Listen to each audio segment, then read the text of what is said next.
Good morning, BSc third year.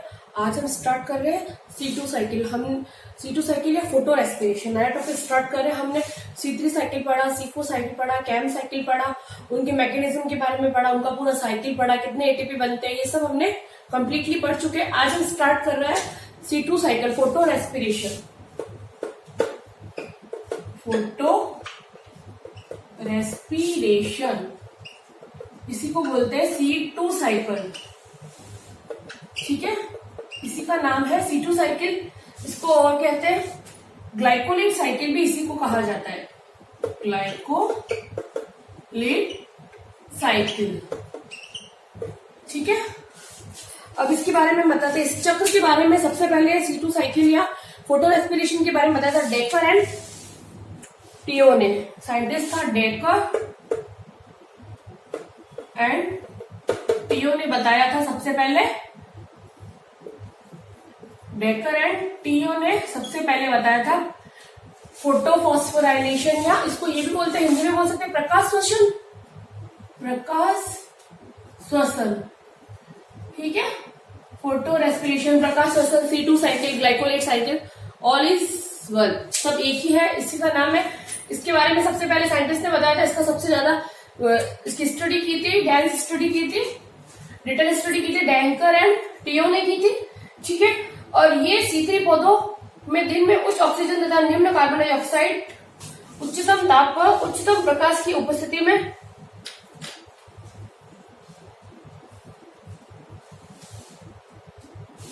ये कैसे बनता है, इसके बारे में हम पढ़ते हैं। जैसे C3 प्लांट है, उसके अंदर हमने पढ़ा था C3 प्लांट डे के टाइम जब ऑक्सीजन की कॉन्सेंट्रेशन कैसी होती है, ऑक्सीजन बहुत ज्यादा हाई होता है, इंक्रीज बोल सकते हैं या हाई भी बोल सकते हैं इसको। ऑक्सीजन हाई अमाउंट में होता है एंड कार्बन डाइऑक्साइड बहुत लो अमाउंट में होते हैं। डे के समय जब प्लांट्स में देखते हैं दिन के समय, तब क्या होता है, इनके अंदर जो रूबिस्को एंजाइम वर्क करता है, रूबिस्को एंजाइम जिसके पास ड्यूअल एक्टिविटी होती है, रूबिस्को एंजाइम के पास ड्यूअल एक्टिविटी होती है, ऑक्सीजनेज एंड कार्बोक्सिलेज। ठीक है, तो होता क्या है, दिन के समय जब डे के समय जब C3 प्लांट्स के अंदर ऑक्सीजन बहुत ज्यादा हाई अमाउंट में होता है, कार्बन डाइऑक्साइड बहुत लो अमाउंट में होती है, उस टाइम रूबिस्को एंजाइम अपनी कौन सी एक्टिविटी दिखाता है, रूबिस्को एंजाइम अपनी कौन सी एक्टिविटी दर्शाएगा, रूबिस्को एंजाइम अपनी ऑक्सीजनेज एक्टिविटी दर्शाता है। जब ऑक्सीजनेज एक्टिविटी दर्शाता है तो क्या करता है, रूबिस्को क्या करेगा, जब ये इसके अंदर जो रिएक्शन होती है RuBP प्लस, जब कार्बन डाइऑक्साइड की जगह ये किससे एफिनिटी दर्शा रहा है, ऑक्सीजन से, ऑक्सीजन, और रूबिस्को एंजाइम यहाँ पे अपनी कौन सी एक्टिविटी कर रहा है, ऑक्सीजनेज एक्टिविटी, जिससे क्या होगा, एक मॉलिक्यूल तो बनेगा PGA का प्लस ग्लाइऑक्सिलेट बनता है, फॉस्फोग्लाइकोलेट बनता है, सॉरी ग्लाइकोलेट बनता है।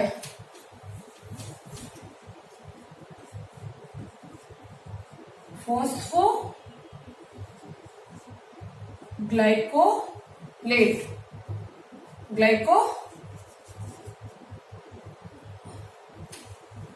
फॉस्फोग्लाइकोलेट बनता है। ठीक है, क्या होता है इसके अंदर, तीन मॉलिक्यूल्स, ये कह सकते कार्बन, 3 कार्बन का होता है, ये 5 कार्बन का होता है, और ये 2 कार्बन का होता है। ठीक है, होता क्या है, जब दिन के समय ऑक्सीजन बहुत ज्यादा मात्रा में होती है एनवायरमेंट में, कार्बन डाइऑक्साइड बहुत कम मात्रा में होती है, उस समय क्या होता है, और तापमान भी बहुत ज्यादा होता है उस टाइम, और प्रकाश की भी बहुत ज्यादा उच्च मात्रा होती है, उस समय क्या करता है ऑक्सीजन, उस समय क्या होता है, रूबिस्को ऑक्सीजन से एफिनिटी दर्शाता है। रूबिस्को एंजाइम किससे कर रहा है एफिनिटी, ऑक्सीजन से एफिनिटी दर्शाता है, और जो RuBP होता है, राइबोलोज बिसफॉस्फेट, ऑक्सीजन के साथ जुड़कर क्या बनाएगा, PGA जो कि 3 कार्बन का होता है, साथ में फॉस्फोग्लाइकोलेट भी निकलेगा।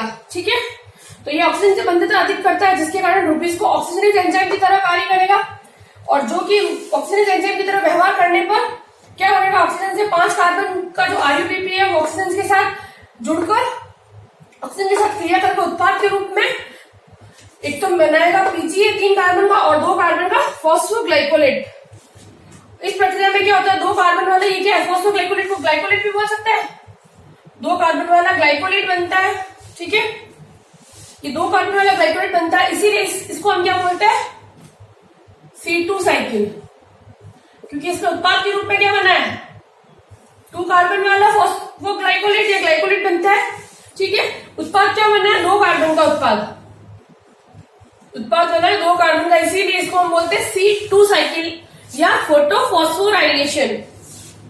ठीक है, प्रकाश श्वसन एक हानिकारक प्रक्रिया होती है। ये जो फोटो रेस्पिरेशन है कैसी है, हार्मफुल रिएक्शन है। क्यों हार्मफुल रिएक्शन क्यों है, क्योंकि इनमें जो फोटोसिंथेटिक प्रोडक्ट्स बनते हैं उनकी मात्रा कम हो जाती है। ठीक है, इसलिए इसको हम बोलते हैं हार्मफुल इफेक्ट। प्रक्रिया में न तो ऊर्जा बनती है न ही खर्च होती है। प्रकाश श्वसन एक हार्मफुल अभिक्रिया है, क्योंकि इसमें ना तो इस प्रक्रिया में ना तो हार्मफुल क्यों है, क्योंकि ना तो इसमें ऊर्जा बनती है ना खर्च होती है, न तो ऊर्जा बनती है ना ही खर्च होती है, इसलिए एक हार्मफुल प्रक्रिया होती है। ठीक है, आगे समझ में यहां तक कैसे क्या हुआ, फोटोफॉस्फोराइलेशन में क्या होता है, 2 कार्बन का प्रोडक्ट बनता है, उत्पाद के रूप में 2 कार्बन युक्त पदार्थ बनेगा, उत्पाद के रूप में ग्लाइकोलेट बनता है 2 कार्बन युक्त, इसलिए इसको हम C2 साइकिल बोलते हैं। और फोटोफॉस्फोराइलेशन एक प्रकार की हानिकारक अभिक्रिया है, कारण है कि इसके अंदर ना तो ऊर्जा बनती है ना ही खर्च होती है। ठीक है, आगे समझ में, इसमें क्या होता है, डे के समय जब ऑक्सीजन हाई कॉन्सेंट्रेशन होती है, कार्बन डाइऑक्साइड की लो कॉन्सेंट्रेशन होती है, हाई टेम्परेचर होता है, टेम्परेचर भी कैसा होगा इस टाइम में, टेम्परेचर हाई, लाइट भी हाई, उस समय क्या होगा, फोटोफॉस्फोराइलेशन होगा।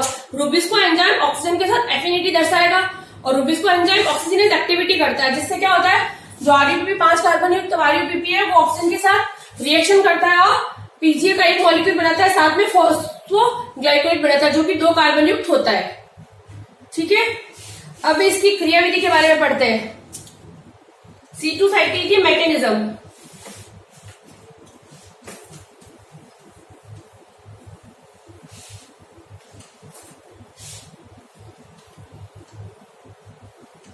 इसकी मैकेनिज्म पढ़ते हैं, मैकेनिज्म ऑफ C2 साइकिल।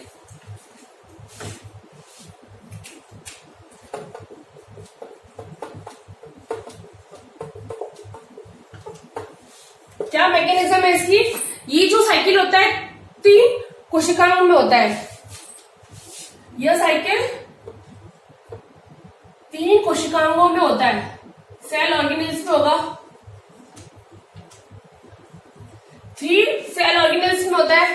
कौन कौन से होते हैं इसके अंदर, जिन जिन कोशिकाओं में होता है, पहला है, फर्स्ट है हमारा क्लोरोप्लास्ट, एक तो क्लोरोप्लास्ट में होता है, दूसरा है हमारा पेरोक्सिसोम,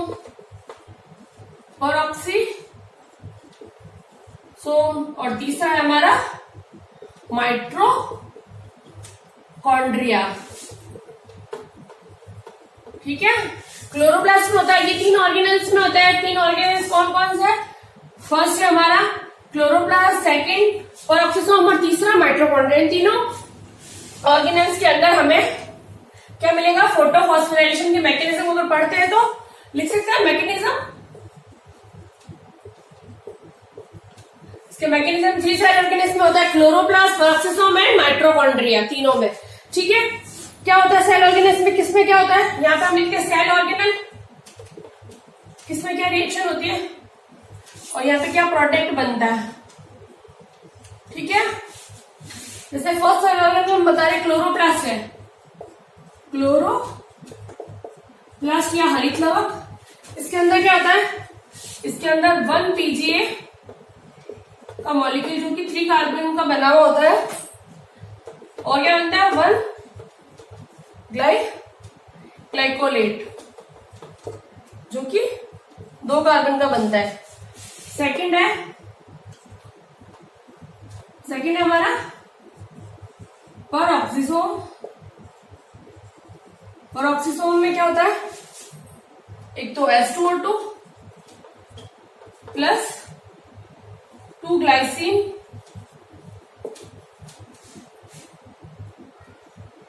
ये कितना 2 कार्बन का बना हुआ था ये भी, ठीक है। और लास्ट होता है माइटोकॉन्ड्रिया में।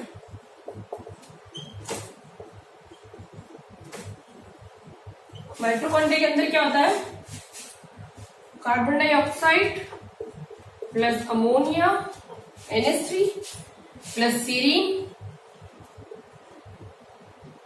3 कार्बन की होती है सीरीन।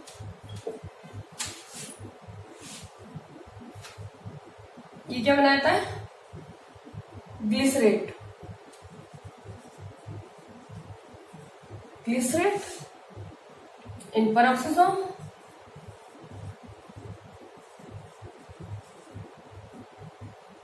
और फिर पीजीए इन माइटोकॉन्ड्रिया।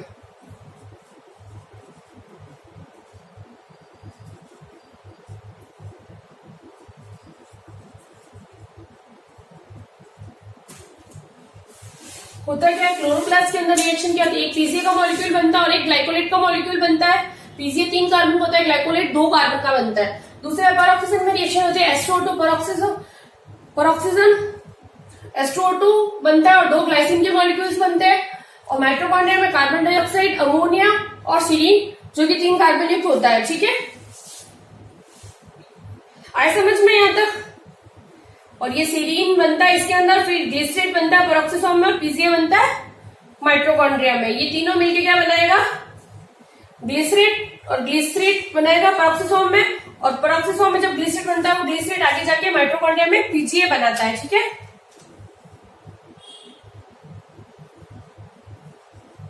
आए समझ में। अब एक C2 साइकिल स्टार्ट होता है क्लोरोप्लास्ट के अंदर, ठीक है। स्टार्ट का होता है हमेशा, C2 साइकिल स्टार्ट होता है क्लोरोप्लास्ट में, स्टार्ट यहां से होगा, ठीक है। अब इसकी पूरी रिएक्शन बनाती हूं मैं यहाँ पे ऊपर, C2 साइकिल की क्या रिएक्शन होती है वो बनाती हूँ मैं।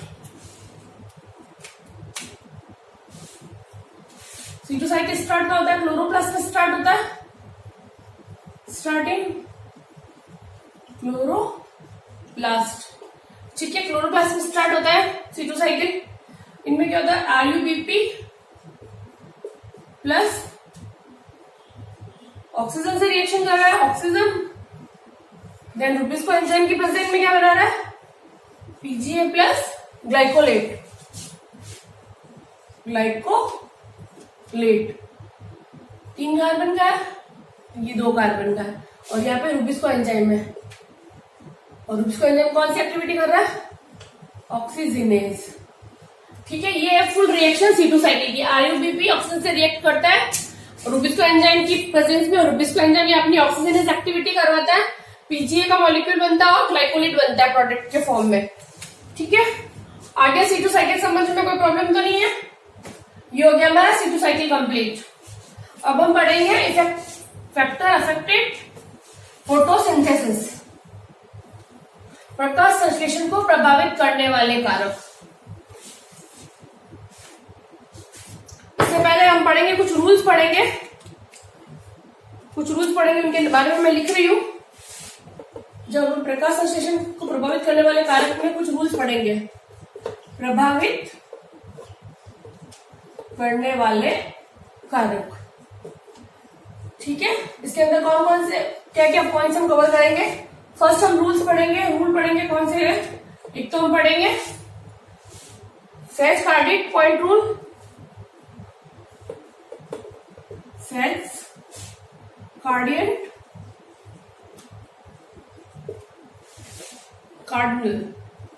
Cardinal point rule. सेकेंड हम पढ़ेंगे Blackman's law of limiting, Blackman's law of limiting, सीमाकारी कारक।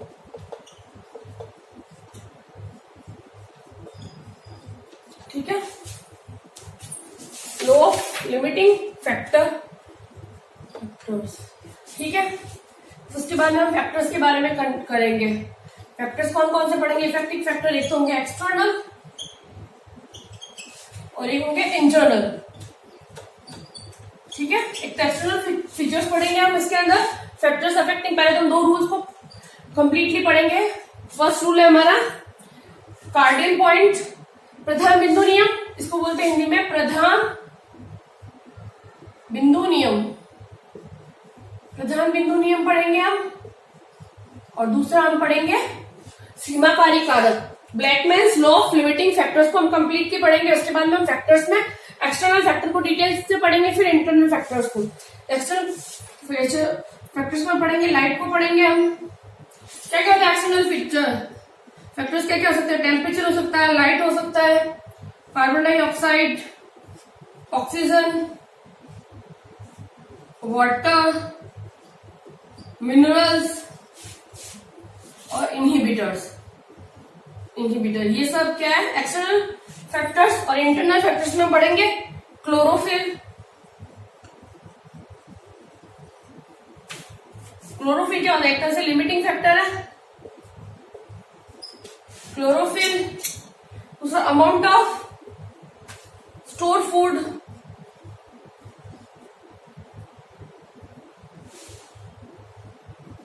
Amount of store food. फिर पढ़ेंगे हम लीफ की एनाटॉमी। ठीक है, ये सब हम एक्सटर्नल, हम सब जब प्रकाश की प्रभावित करने वाले कारक पढ़ेंगे तो हम पहले दो रूल्स पढ़ेंगे, स्केच कार्डियन रूल, पॉइंट रूल या प्रधान बिंदु का नियम। दूसरा Blackman's law of limiting factor या सीमाकारी कारक के बारे में पहले पूरे डिटेल में स्टडी करेंगे। उसके बाद फैक्टर्स पढ़ेंगे, एक्सटर्नल फैक्टर और फिर इंटरनल फैक्टर। एक्सटर्नल फैक्टर्स में हम लाइट के बारे में पढ़ेंगे, टेम्परेचर के बारे में पढ़ेंगे, कार्बन डाइऑक्साइड की कितनी कॉन्सेंट्रेशन, ऑक्सीजन के बारे में, वाटर की क्या होती है, मिनरल कितना चाहिए, एक्सटर्नल कैसे मिनरल कैसे अफेक्टेड करता है फोटोसिंथेसिस को, इनहिबिटर कैसे करता है अफेक्टेड, वो सब पढ़ेंगे। फिर इंटरनल फैक्टर में क्लोरोफिल कैसे अफेक्टेड करेगा फोटोसिंथेसिस को, अमाउंट ऑफ स्टोर फूड कितना होता है, और लीफ की एनाटॉमी के बारे में हम कंप्लीटली स्टडी करेंगे। अब हम स्टार्ट कर रहे हैं। फर्स्ट हमारा प्रधान बिंदु का नियम।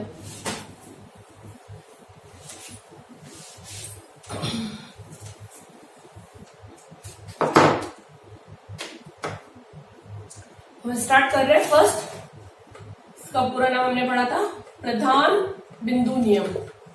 इसको हम प्रधान बिंदु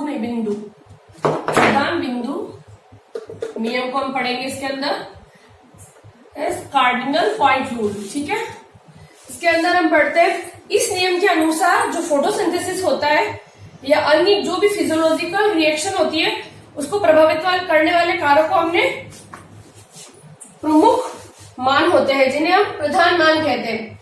जो भी फोटोसिंथेसिस होती है, फोटोसिंथेसिस या जो भी अदर फिजियोलॉजिकल रिएक्शंस होती है उसको प्रभावित करने वाले कारक को तीन प्रमुख मान होते हैं, जिन्हें हमने क्या बोला है? इसके तीन प्रमुख मान है फोटोसिंथेसिस को अफेक्ट करने वाले या कोई भी फिजियोलॉजिकल रिएक्शन से, जो भी फिजियोलॉजिकल रिएक्शन हो गई या जो भी हमारी अगर ये फोटोसिंथेसिस या जो भी फिजियोलॉजिकल रिएक्शंस होती है उनको प्रभावित करने वाले फैक्टर्स को के तीन मान होते हैं। इन तीनों मानों को क्या बोलते हैं हम? प्रधान बिंदु नियम। ठीक है, इनको हम क्या बोलते हैं? प्रधान मान या कार्डियन पॉइंट कहा जाता है। जो तीन मान होते हैं, पहला मान है न्यूनतम मान, दूसरा है हमारा अनुकूलतम मान,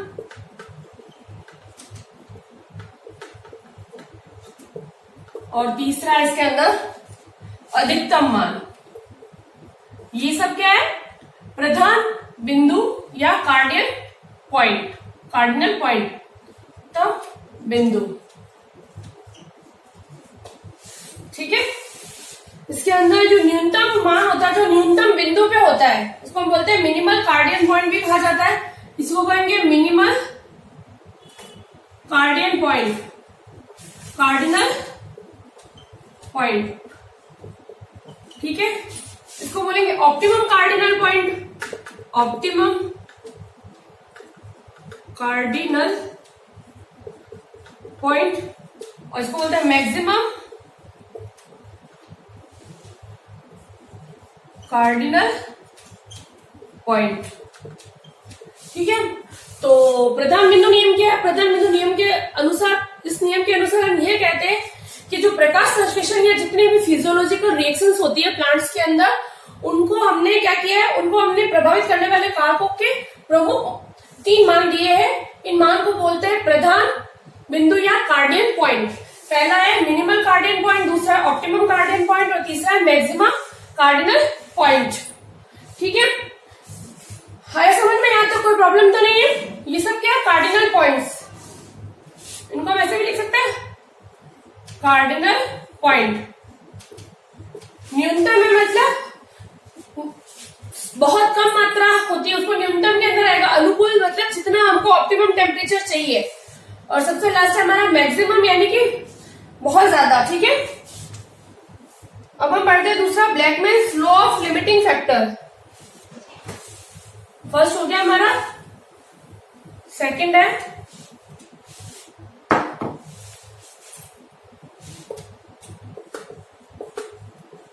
ब्लैकमैन्स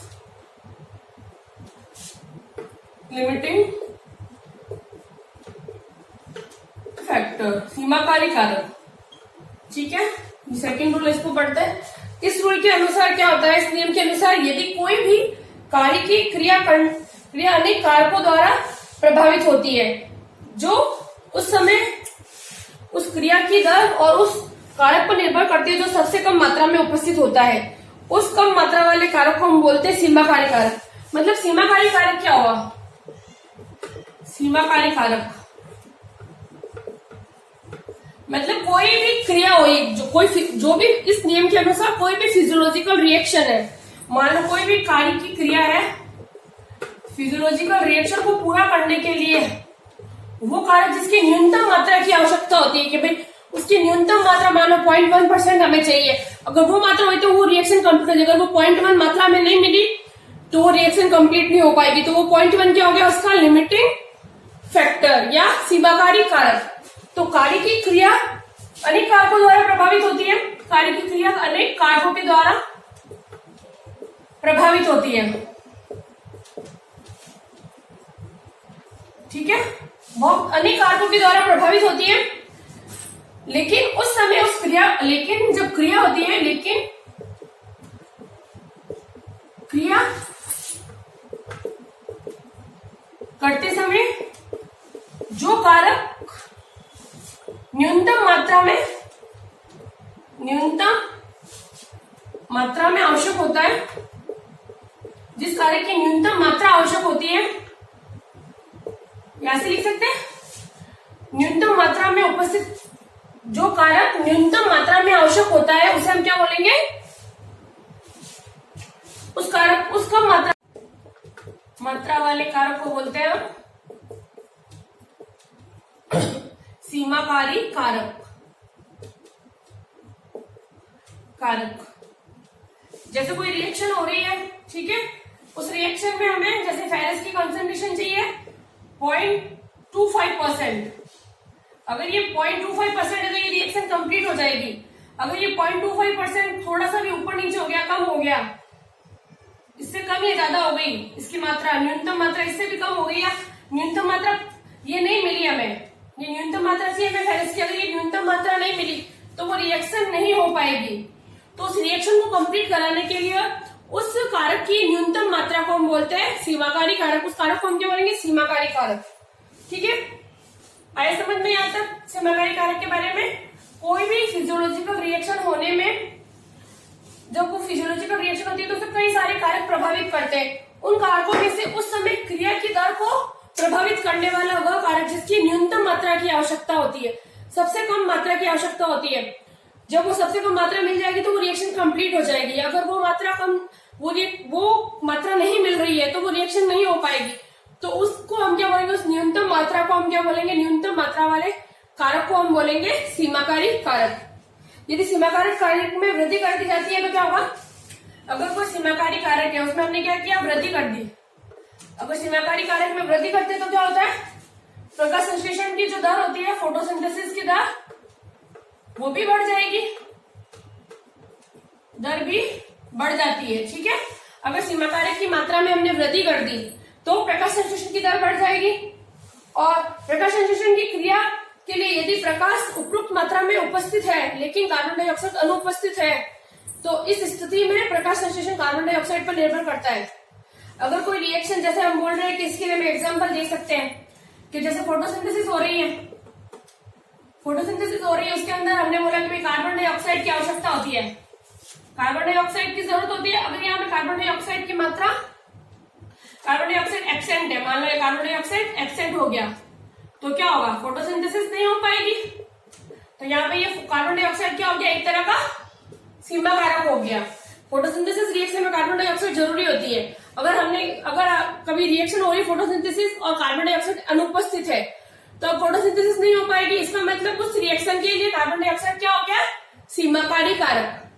आए समझ में? यदि कार्बन डाइऑक्साइड का प्रकाश दोनों अगर सीमाकारी कारक है तो प्रकाश संश्लेषण की दर आणविक स्तर पर अधिक व सीमाकारी कारक की मात्रा पर निर्भर करेगी। ठीक है।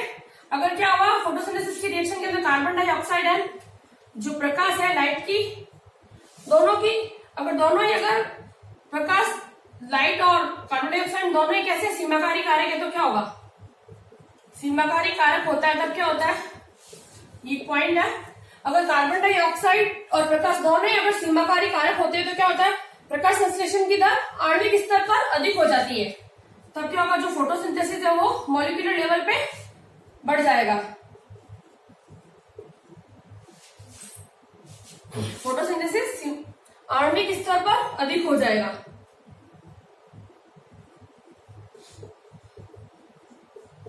स्तर पे कैसा हो जाएगा, अधिक हो जाएगा और सीमाकारी कारक की मात्रा पर निर्भर करेगा। ठीक है।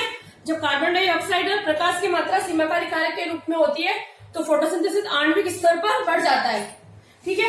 कार्बन डाइऑक्साइड C4 तथा जल निमग्न जलोद्भिद पौधों के लिए सीमाकारी कारक होता है। और कार्बन डाइऑक्साइड किस किस के लिए है सीमाकारी कारक, जो C4 प्लांट्स और जो हाइड्रोफाइट प्लांट्स होते हैं, हाइड्रोफाइट भी कौन से, जो जल के अंदर जल निमग्न होते हैं, उनके लिए कार्बन डाइऑक्साइड कैसी होती है, लिमिटिंग फैक्टर के रूप में होती है। कार्बन डाइऑक्साइड लिमिटिंग फैक्टर के रूप में किसके लिए होती है, एक तो C4 प्लांट्स के लिए और एक होती है हाइड्रोफाइट, जो कि जल निमग्न होते हैं, जल के अंदर पूरे डूबे हुए जो प्लांट्स होते हैं उनके लिए कार्बन डाइऑक्साइड लिमिटिंग फैक्टर की तरह होती है। ठीक है। और कुछ मैं लिख रही हूँ, आप साथ साथ में लिखते रहिए। लिमिटिंग फैक्टर का ही कुछ है, पॉइंट सेट लिख दीजिए। अगर जैसे कोई स्थिति और कुछ है, स्थिति ऐसी हुई तो उसके समय कौन सा क्या लिमिटिंग फैक्टर होगा, सीमाकारी कारक। जैसे कि फर्स्ट है बादल के दिनों में,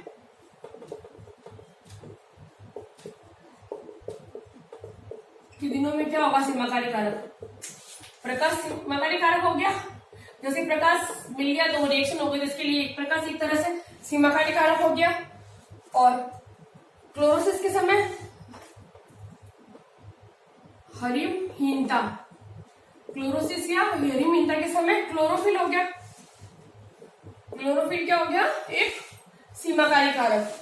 आए समझ में यहाँ तक, सीमाकारी स्थिति और कारक के आधार पर। अगर बाद वाले दिनों के अंदर प्रकाश सीमाकारी कारक होता है और हरिमहीनता या क्लोरोसिस के समय क्लोरोफिल एक तरह से सीमाकारी कारक होता है। ठीक है। अब आगे हम पढ़ते हैं प्रकाश संश्लेषण को प्रभावित करने वाले कारक। प्रभावित करने वाले कारक में हम फर्स्ट कौन से स्टार्ट कर रहे हैं, प्रभावित करने वाले कारक में हम फर्स्ट स्टार्ट कर रहे हैं एक्सटर्नल फीचर्स, एक्सटर्नल फैक्टर। ठीक है। एक्सटर्नल बाह्य रूप से कौन प्रभावित करते हैं प्रकाश संश्लेषण को, इसके अंदर हमने नाम बताए थे कौन कौन आता है। इसके अंदर लाइट आता है, कार्बन डाइऑक्साइड आता है, ऑक्सीजन की मात्रा आती है, और वाटर आएगा, मिनरल्स आएंगे, इनहिबिटर्स आएंगे। ठीक है। अब स्टार्ट करते हैं हम फर्स्ट प्रकाश। इसको भी हम कंप्लीटली पूरा डिटेल में पढ़ेंगे। प्रकाश अगर देखें तो कौन सा प्रकाश, कौन सी लाइट को पौधे ग्रहण करते हैं, 400 से 700 नैनोमीटर के बीच की जो लाइट होती है उसको प्लांट्स एब्जॉर्ब करते हैं। ठीक है। प्लांट कौन सी लाइट को एब्जॉर्ब करते हैं, 400 से लगाकर, इसको हम इस लाइट को हम क्या बोलते हैं, PAR, फोटो एक्टिव रेडिएशन कहा जाता है। जब 400 से 700 के अगर इससे अगर ऊपर चले नीचे चले जाते हैं 390, तो इसको हम बोलते हैं यूवी लाइट। और इससे अगर ऊपर चले जाते हैं तो वो होते हैं इंफ्रा लाइट। 760 जो होती है उससे ज्यादा है तो उसको हम बोलते हैं इंफ्रा लाइट, इंफ्रा रेडिएशंस। ठीक है, 400 से कम, 390 नैनोमीटर से कम और 760 नैनोमीटर से ज्यादा की होती है इंफ्रा रेडिएशंस। तो जो फोटो एक्टिव रेडिएशंस होती है, पीएआर क्या है? पीएआर को हम लिख सकते हैं जो फोटो एक्टिव रेडिएशन, प्रकाश की वह मात्रा या रेंज, जो वह मात्रा जो प्रकाश संश्लेषण के लिए आवश्यक हो, जो फोटोसिंथेसिस के लिए आवश्यक होती है।